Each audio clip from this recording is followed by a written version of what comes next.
Yama, which means hello in Commemorative, and welcome to the Anzac Day Aboriginal and Torres Strait Islander Commemorative Service. This is a commemorative service to recognise the sacrifice and service of Aboriginal, Torres Strait and South Pacific Islander Australians who have served in the Australian Defence Force. It is hosted by the Aboriginal and Torres Strait Islander Veterans Association, ATSIVA, and this ceremony has been conducted for over 30 years here on Ngunnawal country. I'd like to formally begin proceedings today with a welcome to country by Mr. Michael Bell.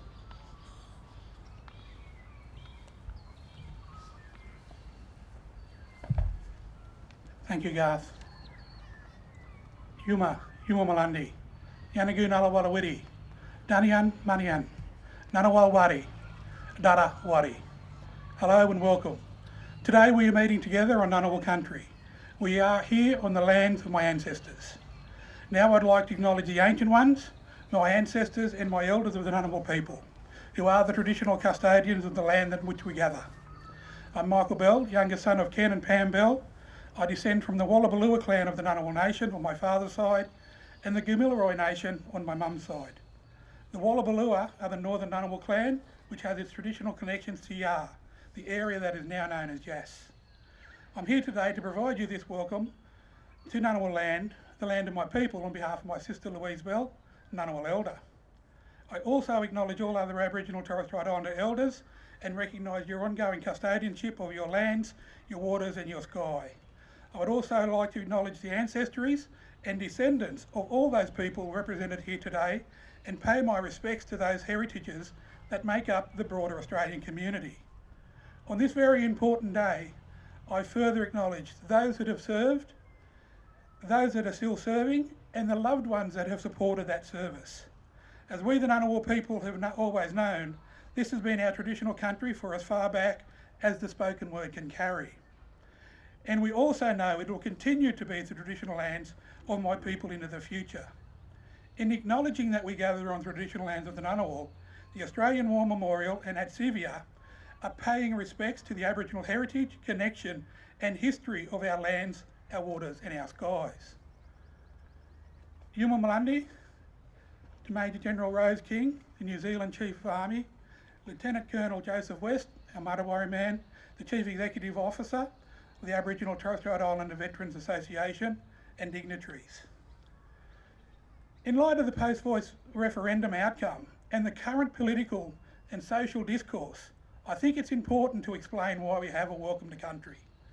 A welcome to country has been a significant part of ancient Indigenous customs and law and it is continued today as a sign of respect.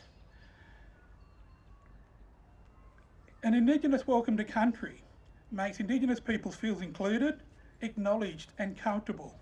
But more importantly, it aims to create a connection between non-Indigenous people and country. It is a tool for building awareness, education and understanding of the past, the present and the future. This is aptly demonstrated in the Australian journey to true and practical reconciliation that begins with learning and understanding. This is a destination that has not yet changed due to the current circumstances, but I would rather that together we can reach this destination in unity. Negative rhetoric and divisive commentary should not be taken as a green light to regress and remove the recognition's positive outcomes and unity that Australians has already progressed to in 2025. It is in this climate that we, the Australian community, need to put the unity in community. To strengthen my point, I refer to the Australian coat of arms, a wreath of gold and blue that sits under the Commonwealth star. The blue and the gold and blue are the Commonwealth coat of arms livery, or identifying colours. Australia's floral emblem, the golden wattle, frames the shield, and the kangaroo, or the baru in Ngunnawal, or the emu, or the narang in Ngunnawal. And finally at the bottom of the shield you will see the scroll containing the word Australia. The shield is held up by the native Australian animals, the kangaroo or the baru and the emu, the narang, which was chosen to symbolise a nation moving forward, based on the fact that neither animal can move backwards easily. Our national symbols and their meanings are there before us to learn from and to aspire to. And you can also aspire to think globally and act locally in the realisation that Ngunnawal and therefore Aboriginal heritage, history, culture that surrounds us and is here today. And you've already embraced it by being in attendance at today's ceremony. We understand and acknowledge, with the understanding and knowledge that a welcome to country is a modern practice of an ancient protocol that ensures that once welcomed, your spirit, mind and body is protected whilst on another's land. Ngunnawal heritage and history and cultural practice surround us and is closer than you may realise.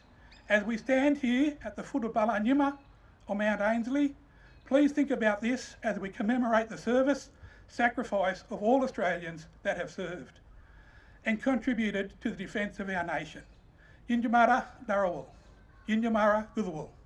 As we show respect for the land and the people around us, we know the same respect will be shown to us. Yamblandi, Kalambani, Galagal, Yinjamara, Winnegay. Welcome, may we all find peace and respect as we look, listen and learn together. Yara.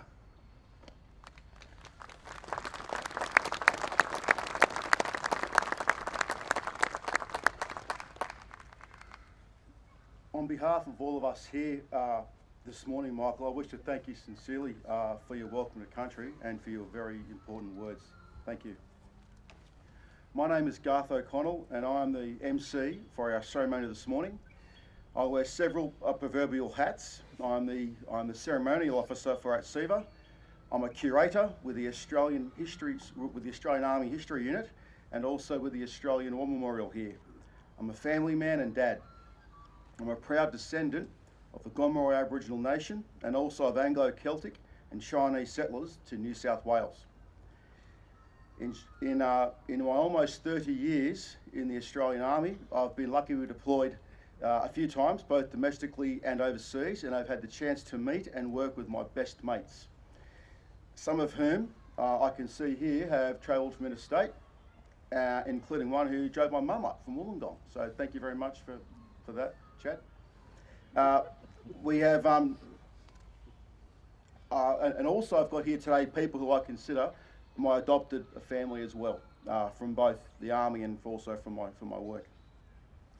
As I mentioned just before, this event has been held for almost 3 decades.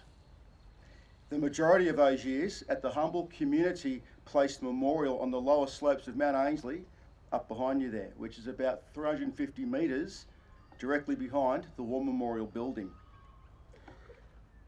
The ceremony, which you're at today, has also very proudly been a veteran and community-focused event, and has traditionally had a very diverse mix of us serving, ex-serving members, our families, friends, allies, and broader Canberra community folk. I'm always happy to see so many familiar faces at our ceremony here today from like the Canberra community, and I'll see them at the shops around Canberra or in town. But I've seen some of you people here for over 10 or 20 years. And I know that you're not from our community as such, from like the Aboriginal community, but you're from the local Canberra community. And thank you all for coming home. Our our event has been hosted here since 2019, and here in the grounds of the War Memorial. Our unique ceremony serves several meaningful and heartfelt purposes. It's an opportunity for us Aboriginal and Torres Strait Islander veterans and also ex-members to publicly thank our family and friends of both Aboriginal and non-Aboriginal descent, and also to appreciate their support and love that we've had in and out of uniform. It's also a chance to thank our defence and political leaders, both in the regional, local and federal level, for their support, and to encourage them to keep up the good work in leading and supporting us all during and after our service to the nation has been completed.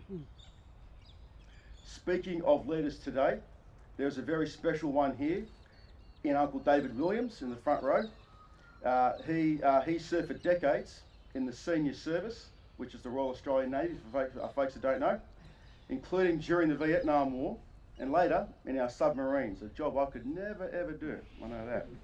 And last year, he was awarded the Order of Australia Medal for his tireless advocacy and welfare work for our veterans, our youth, and on many community community heritage projects in Sydney, among many other things. And such a well-deserved award, Uncle, and congratulations.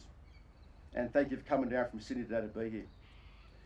In the not too distant past, terribly unequal treatment was given to our Aboriginal and Torres Strait Islander veterans on their return to Australia. Ironically, they had more rights overseas and equality than what they had in their own country here. That's what this ceremony here acknowledges happened. And that many of our veterans and families suffered from this, and we vow to never ever let that happen again to any Australian serviceman or woman, regardless of their ancestry. Our ceremony also acknowledges the decades of proud service of Australians of Pacific Islander descent who have served both directly as members of the Australian military forces, but also those many thousands who supported our servicemen and women in many ways when their own home islands were subjected to attacks, invasion, occupation, and were fought over during the Second World War. The names of dozens of those South Pacific Islanders who enlisted in the Australian military forces and were killed or died of wounds during that service are commemorated on the Roll of Honour at the Australian War Memorial behind you, equally with all other Australians. With this year being the 50th anniversary of the independence of Papua New Guinea, we are honoured today to have with us the High Commissioner of Papua New Guinea and his wife. And our association wishes to congratulate Papua New Guinea and their people on this historic milestone. We're also honoured today by the presence from beautiful Aotearoa, the Chief of the New Zealand Army, Major General Rose King. Ma'am is not a stranger to us or our Anzac Day event, because she came here in 2017 when she attended our ceremony up at the back there with her husband Glenn. And we are very appreciative of her not forgetting us and for coming here again today, ma'am. Today, our commemorative address will be delivered by Lieutenant Colonel Joe West of the Australian Army, and who was also the Chief Executive Officer of ATSIVA. Could you please welcome Sir to the lectern this morning?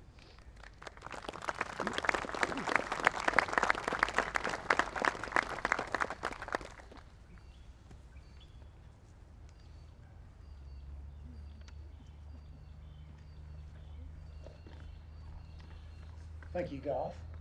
Good morning, distinguished guests, ladies and gentlemen. I would like to acknowledge the Ngunnawal people, the traditional custodians of the land on which we stand, and I pay my respects to their elders past, present, and also extend my respect to any Aboriginal and Torres Strait Islander people here today, as well as your personal elders and those family members of yours that drive you forwards.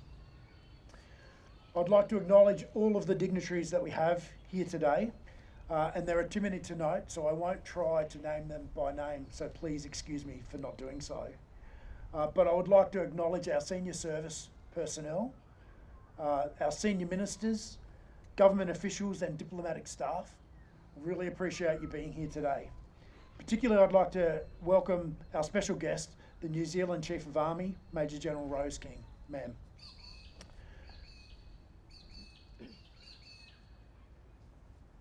Major General King is a graduate of the Australian Command Staff College and the Centre of Defence and Strategic Studies here in Australia.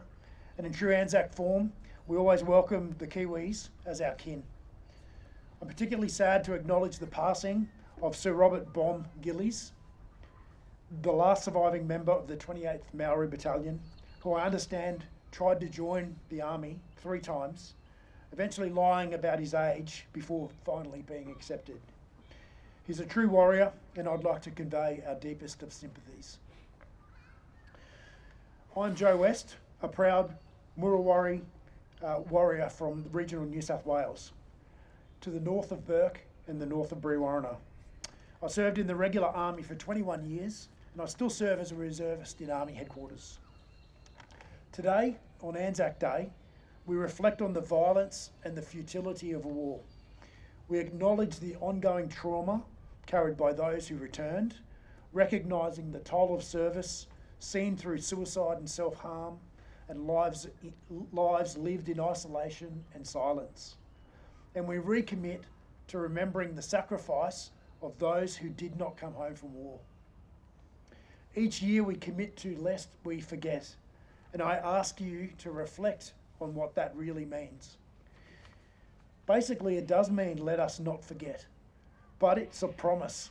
It's a commitment to remember our soldiers, who they are, where they come from, and who they left behind. It is more than just recalling names or events. It's a call to remember truthfully, completely, and with respect our past soldiers, sailors, and airmen. But in the past, we have failed to deliver on this promise for Indigenous soldiers. When Indigenous soldiers joined and fought in World War I, World War II, Vietnam, and the interwar period, they were treated as equals while serving overseas. Indigenous soldiers were even promoted on merit to officers in World War I, World War II, and Vietnam. But their bravery and sacrifice were immediately ignored when they returned home. Indigenous soldiers were denied the same entitlements that their non-Indigenous mates received. They were denied war pensions, denied land grants, and denied access to pubs alongside their mates. Indigenous veterans and their families were even denied access to some ex-servicemen's clubs, and this happened explicitly well into the late 1960s and implicitly well into the 1970s. And I know that personally from experience. This Indigenous commemoration has been conducted after the Dawn Service for nearly 30 years now and stands as a testament to a commitment to never forget their service and to serve as a reminder to never repeat that mistake again. On the evening of the 25th of April 1915, 16,000 men had landed on Gallipoli, and of those, 2,000 or more were killed, wounded or lost. 1227 Private John William Miller from the 12th Battalion from Peppermint Bay in Tasmania went missing that day. He was last seen in a lifeboat during the landing.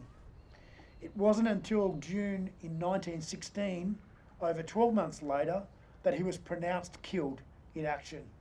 And it wasn't until 1922, 7 years after he went missing, that his body was actually found. His wife, Ida, wrote that she was living in a very lonely place with her 4 little children. Private Miller was the grandson of a well-known Aboriginal family in Tasmania. And despite this, there are no indications on his service record of his Aboriginality. People of non-European descent were not permitted to join the Defence Force in accordance with the Defence Act 1903. This meant that even though Indigenous soldiers volunteered to fight, they did so without formal recognition and on return didn't even have the support of the ex-servicemen's organisation. Out of uniform and back in the communities, they resumed being second-class citizens. Most never marched on Anzac Day, and their families were not even allowed into the servicemen's clubs. They were never offered assistance from legacy, and many had their wages stolen while others died and were never given a proper service grave. But non-Indigenous veterans joined the voice and also spoke up. In a clear example of moral courage, James Bennett, a non-Indigenous World War I soldier, wrote a letter to the Cairns Post in 1933, advocating for the rights of Aboriginal children of veterans to access the same educational opportunities as their white counterparts. He highlighted the bravery and sacrifices of Aboriginal comrades during war, emphasising the injustice of denying their children equal education. The Defence Act 1903 remained in effect and wasn't changed until the 50s, and it wasn't until then that Indigenous people were actually permitted to formally be in military service. However, the need for soldiers outweighed this law, and Defence readily accepted Indigenous soldiers, and they've contributed to every war that the Defence has been in since Federation.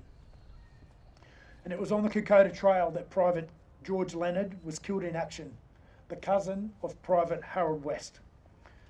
Two Murrawari soldiers who joined the army together in Gadooga, New South Wales, seeking adventure, fair pay and equality. Harold became well known across the battlefield with stories, even making it to the newspaper back home. He would strip down, carry nothing but a bag of grenades, sneak under the cover of darkness and drop grenades into the enemy pits. The actions were broadly discussed and became popular stories, so much so that when Private Harold West died at Port Moresby, Sapper Bert Barros penned a poem called The Coloured Digger, recognising the loss of a soldier who had fought with distinction, but lamenting that he would actually not be recognised properly for his actions because he was Aboriginal. Private Harold West is my grandfather's brother, and he has been a key symbol of overlooked and forgotten Indigenous service. Going forward, in honour of Uncle Harold, we should be honest and never forget that as a society, we did turn our backs on Australian soldiers. But we have also collectively taken steps to restore this and restore honour to those soldiers. In 2015, the centenary of the Gallipoli campaign, I was privileged to lead a team of Aboriginal and Torres Strait Islander soldiers to Gallipoli to recognise fallen Indigenous soldiers in a culturally appropriate way. We walked the battlefield, conducted traditional spiritual calling ceremonies, and with the permission of the Turkish government, we collected soil around the peninsula. On the final day, we conducted a service where we collected the final handfuls of soil from the beach, then commemorated their service through traditional kangaroo, emu, and warrior dances. We then returned that soil here to the base of that tree, the lone pine tree from Gallipoli, as an act of returning their spirits home. For this work, elders from Harold West's community gifted the defence the ode in the Murrawari language. This is displayed on a kangaroo skin in the Chief of Army's office. You see, Murrawari means to fall with a fighting club. An appropriate recognition of the fallen is one of our Indigenous cultural tenets. We have come a long way when we consider the historic treatment of Indigenous veterans, and we can see evidence of this through the Indigenous participation numbers in defence. Indigenous service in defence is currently sitting at around 4%, and within Army, 5% of our soldiers are Indigenous. We recognise the importance of everyone's service equally. We recognise that the communities that we come from and the importance and trust that they place in us. And so today, we should reflect on the truth that we as a nation did forget some of our veterans. But from this day forward, lest we forget.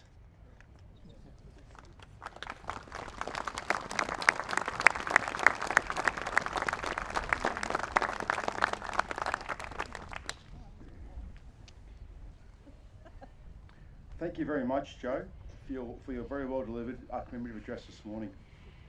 I'm now going to ask Major General Rose King, Chief of the New Zealand Army, to now say a few words. Could you please help me in welcoming her today?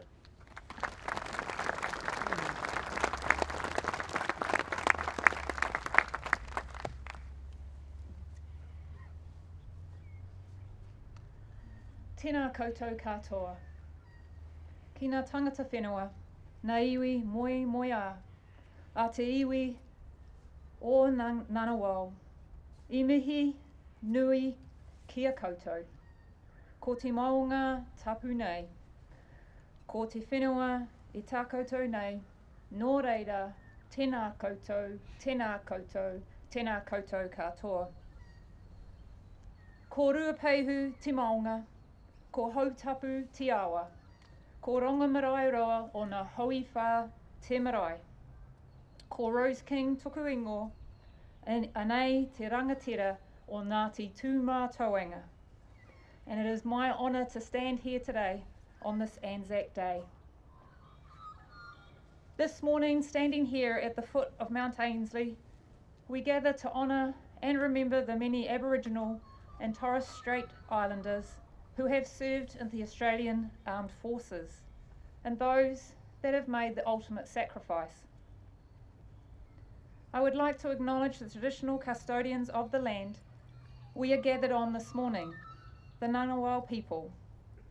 I recognise your continuous connections to the lands, the waters and the sky, and I pay my deepest respects to your elders, past and present, and extend that respect to other Aboriginal and Torres Strait Islanders who are present.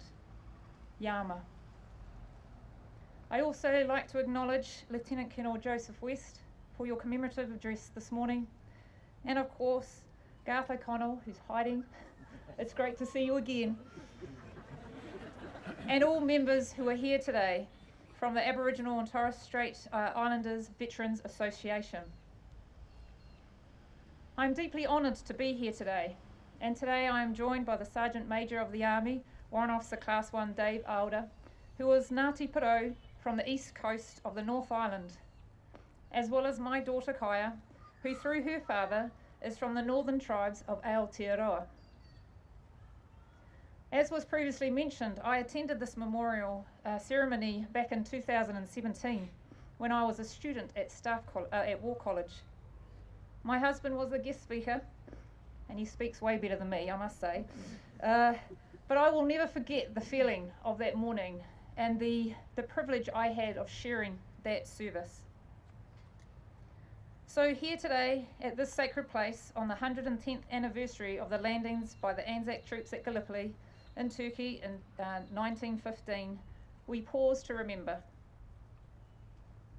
We know that Aboriginal and Torres Strait Islanders, as well as Māori from across the Tasman, heeded the call to arms in 1914, despite there being restrictive policies in place at the time. At this time in New Zealand, Māori parliamentarians successfully lobbied the House of Representatives to approve the formation of a Māori contingent. This contingent commenced collective training in Auckland, New Zealand in October 1914, and it was the first time the Māori from so many different tribes had been brought together to one place to live and train together for a sustained period of time. On the 14th of February 1915, the 500-strong Māori contingent left New Zealand shores for firstly Malta before arriving at the Gallipoli Peninsula on the 3rd of July in 1915. I'd like to acknowledge that it was very different here in Australia at that time. Those Aboriginal and Torres Strait Islander men who chose to fight did so as individuals, again under very restrictive conditions that were in accordance with the Constitution at the time. Since that time, so many years ago, many Aboriginal and Torres Strait Islanders have served proudly and honourably in the Australian Armed Forces. From Gallipoli and the Western Front, to the Western Deserts in North Africa, to the jungles in New Guinea and Borneo, and in the air above the Mediterranean Sea and in Indonesia, these gallant warriors stood to represent themselves, their families, and their communities. We know that when war broke out in September 1939, Indigenous people were among the first to enlist. It was during the Second World War that saw the emergence of the dedicated Aboriginal and Torres Strait Islander units raised for service within Australia. This included the Torres Strait Light Infantry Battalion, which played a significant role in defending their homelands against the Japanese air raids and reconnaissance missions, and who would also contribute to operations in Dutch New Guinea in 1943. I also acknowledge that during the Second World War, the Australian Armed Forces would accept Indigenous women as part of the wider introduction of the auxiliary women's branches for each of the Army, Navy and Air Force. Numerous Indigenous women would serve the Australian Women's Army Service, the Women's Australian Auxiliary Air Force and the Women's Royal Australian Naval Service. Like our Australian allies, the New Zealand Defence Force continues to serve our country both at home and abroad.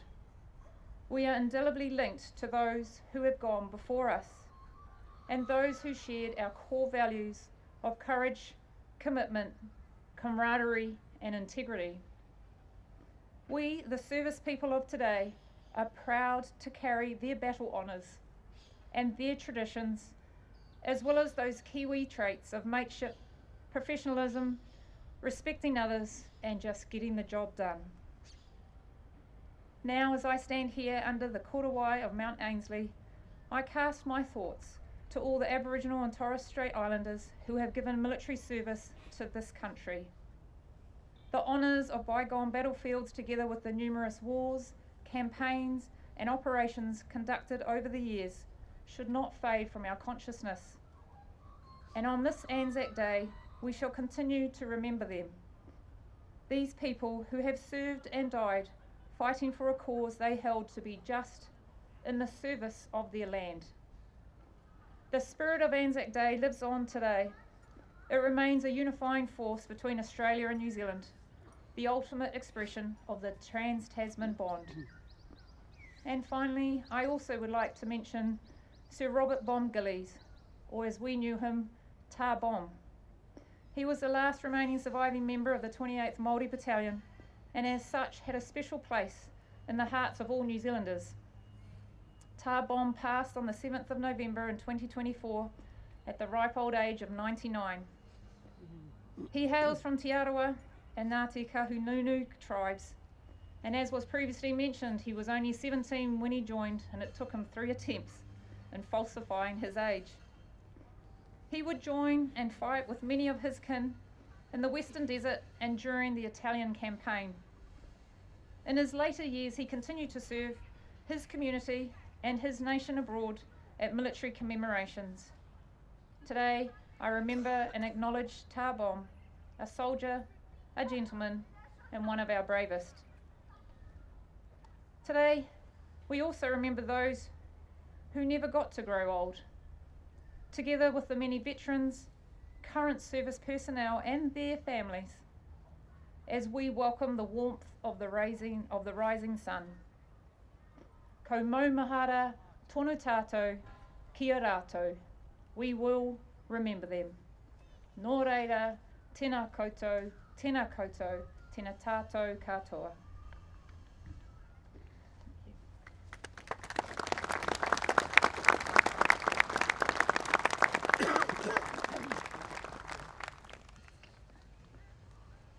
On behalf of us all here this morning, ma'am, I'd like to thank you sincerely for your speech and for sharing some of that tremendous mana from New Zealand with us today. I have to say that many people, including myself, thought that her husband Glenn set the standard with his speech a couple of years back, but I think today, ma'am, you've added a bit more. So, and give Liz pass it on to him for us. Yes.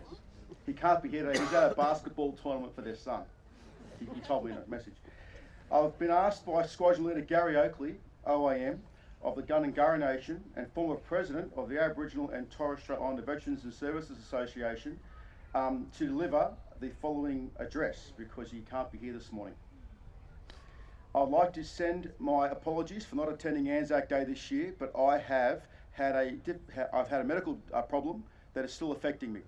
It is a pity, as this would have been my last Anzac Day in uniform, as I leave the Air Force in September this year after nearly 50 years service in both the Royal Australian Navy and in the Royal Australian Air Force, in both full and part-time reserve service. It has been my great pleasure to have been involved in the First Nations representation from day one, when it was a small get-together on the mountain behind the memorial and consisted of myself, a few teachers and local school children from Campbell High School behind you. I would like to congratulate all those who have been involved in building the history of Indigenous service here at the memorial. It is with great admiration that I express my recognition to the War Memorial for allowing this ceremony to become a permanent part of Anzac Day commemorative services. I've worked with the memorial for over 35 years as a staff member and volunteer, and it has been the highlight of my life. I would also like to express my sincere gratitude for all those who have attended and made it into the ceremony it is today.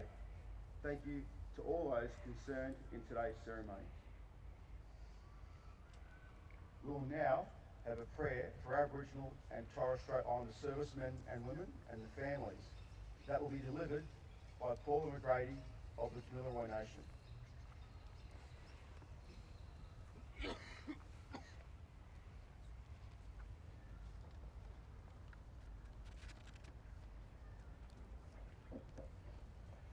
colour digger. He came and joined the colours when the war god's anvil rang. He took up modern weapons to replace his boomerang. He waited for no call-up. He didn't need a push. He came in from the stations and the townships of the bush. He helped when help was wanting, just because he wasn't deaf. He is right amongst the columns of the fighting AIF. He is always there when wanted, with his Owen gun or Bren. He is in the forward area, the place where men are men.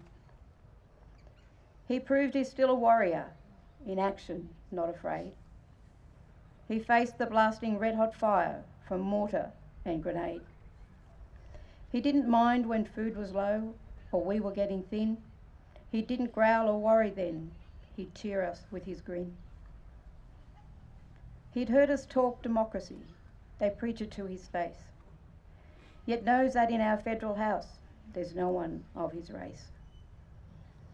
He feels we push his kinsmen out, where cities do not reach, and Parliament has yet to hear the Abo's made speech.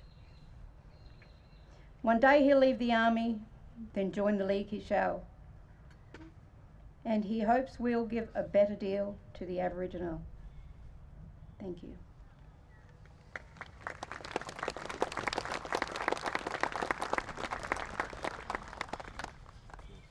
Thank you very much, Paula, for that. We will now have the laying of floral tributes and wreaths by those here that wish to do so today.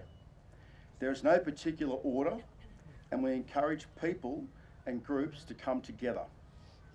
During this, our didgeridoo player, Flight Lieutenant James Evans of the Great Wiradjuri Nation, will be playing. He played early this morning at the Dawn Service, so thank you for helping I know. Whilst it's going on, please do so, and please come in groups, and really appreciate it. I'll now ask politely for James to begin. Thank you.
you very much for that, I appreciate it. We will now have the Oath of Remembrance delivered by Royal Australian Air Force Sergeant Rachel Hopkins of the Commemorative Nation, after which will be the response by all, followed by a minute's silence.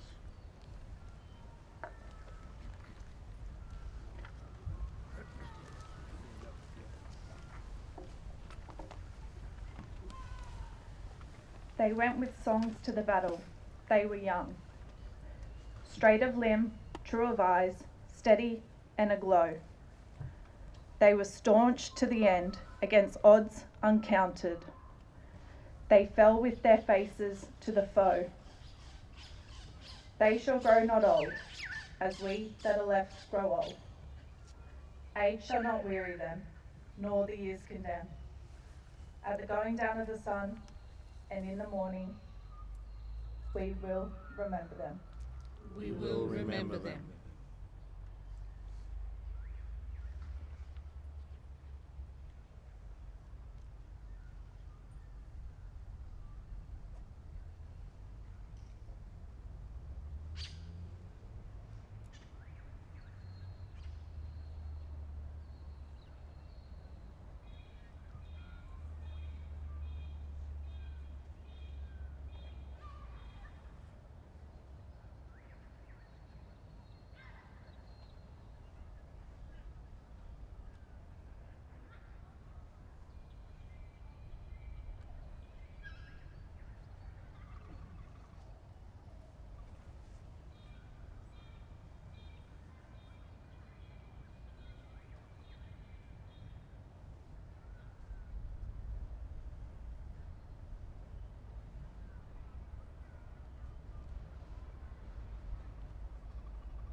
Lest we forget.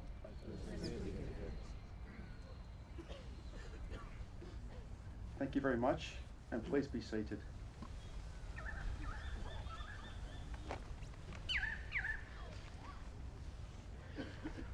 Thank you all, each and every one of you, from near and far, for taking the time and effort to come to our ceremony this year.